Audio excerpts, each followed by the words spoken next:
Have you ever gone to a hospital to visit someone, a close friend, a family member, a loved one who's slowly dying because of some terminal illness? And all you can do is wait and hope. Over the last 5 years, cinema kind of feels like that dying loved one. Audiences are not coming to movie theaters, studios are making movies that they think the audiences will like, but it's not exciting them enough to bring them back. But 10 minutes into watching F1 the movie, I realized two things. One, I'm going to watch it at least 3 times more, and once definitely on the IMAX screen, and two, this movie is going to be a certified blockbuster. Formula One is a team sport. And by Sunday evening, the F1 movie had taken one of the biggest box office openings in recent times, and maybe it might just make more than $1 billion if it continues the same way.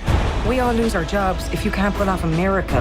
But the joy I'm feeling is not because of the money that film is going to make. That is for the producers and the studios to enjoy. I'm talking about that rare feeling of watching a movie and reminding yourself, this is why I fell in love with movies. Just last year, after the Hrithik Roshan film Fighter had released, Bharadwaj Rangan, in his interview with Siddharth Anand, the director of the film, he asked him why did he think that Fighter underperformed. He said 90% of Indian audiences has never been on a plane, and therefore they couldn't relate to the movie. But just 2 years before that, another little film about fighter jets made more than $1.4 billion at the box office and ran for more than 100 days in India. That little film was called Top Gun Maverick. Directed by Joseph Kosinski, who's also made this movie. He's a filmmaker who seems to have cracked the formula. Cast a hot old guy as a genius who wasted his talent, give him an impossible mission, get a young kid with a lot of talent and attitude, and let the old guy show him how it's done. Save the day, save the world, done. And he does the same thing with F1. It's pretty much the same story as Top Gun Maverick. Why did Sonny Hayes come back to F1? But instead of the sky, the main character flies on a racing track. In every interview of his, Ram Gopal Varma keeps repeating the same thing, that the audience is not really interested in the story. And neither is he. He's more interested in the characters. You take an ordinary character, place him in an extraordinary situation,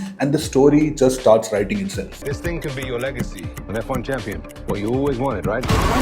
Brad Pitt as Sonny Hayes is one of the most unlikable, unrelatable characters because who the looks that hot at 61? Sonny is a man who could have become a legend. He had a really promising career as a future F1 racer, but life had other plans. No pressure. None.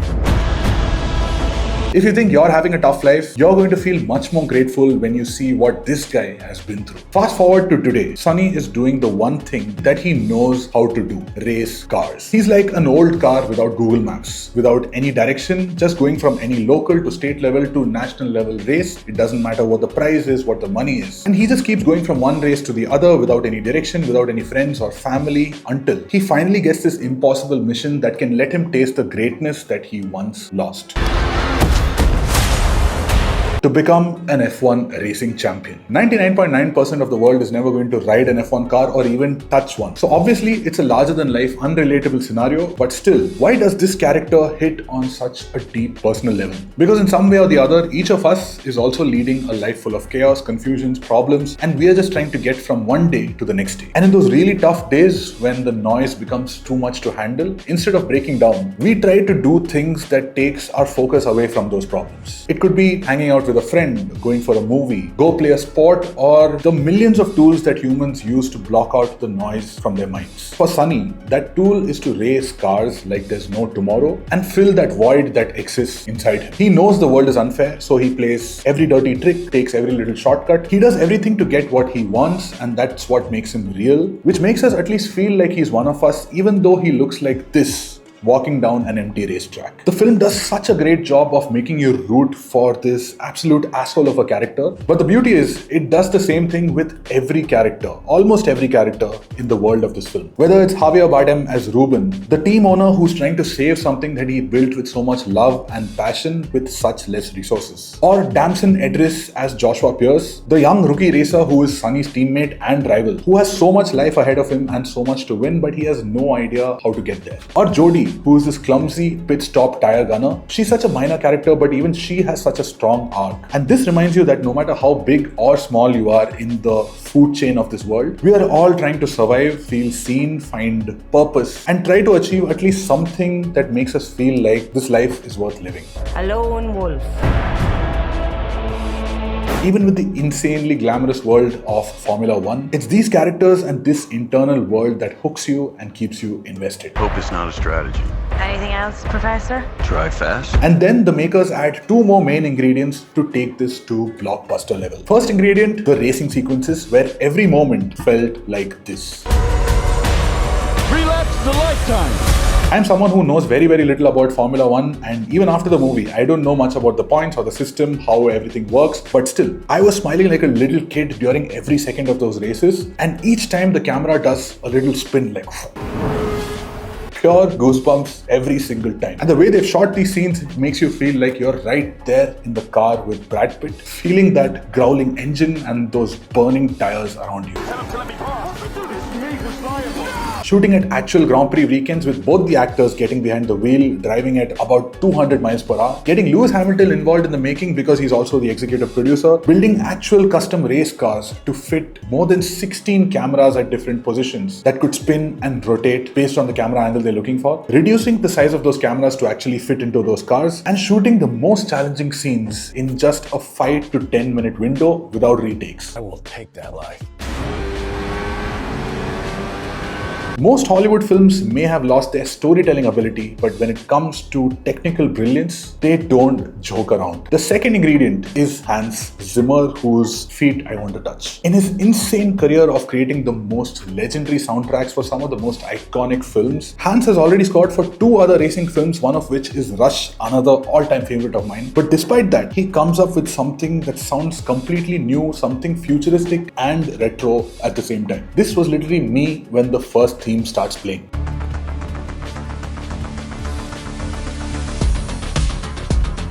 Every track sounds like how it would feel to enter a new, exciting world while you're trying to find meaning, purpose, and your place in that world, while also trying to silence the noises and voices of all the problems in your head, which exactly feels like Sunny Hayes' mind space. This is going to be my work playlist for the entire year. Over the last couple of days, I've been absolutely obsessed with the film and I've been tweeting about it on X non-stop, and some people are actually asking if it's really worth it, if I'm overhyping the film, if they should actually watch the film. And here's what I think. While I was watching the movie, I was also kind of watching the two people sitting next to me. Even though I could not see them clearly, I could make out that they're a dad and son. The son was obviously a huge F1 fan because he was clapping and screaming every 10 seconds, during every punch dialogue, during every race, during every time a popular racer appeared on screen. The dad was someone who asked his son in the beginning of the movie, who is this Lewis Hamilton? Because his name appeared as executive producer on screen. And this was apart from all the doubts and questions he was asking his son, and the son was patiently but excitedly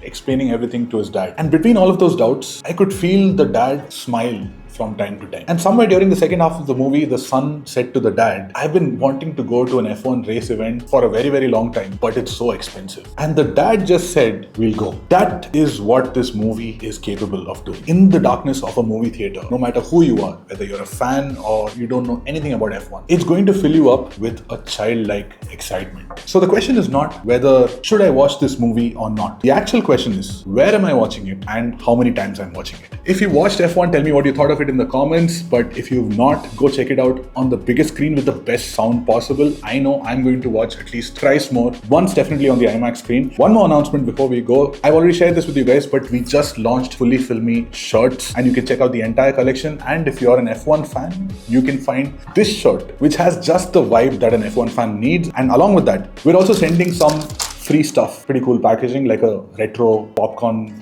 packet. And inside this, there's like this special card. It's something that you can go through. Hopefully it makes you smile. We're also sending like this free sticker set that you could put on your laptops or cupboards or whatever. And mini perfume right here. I don't know if you can see it. I'm going to spray it like this.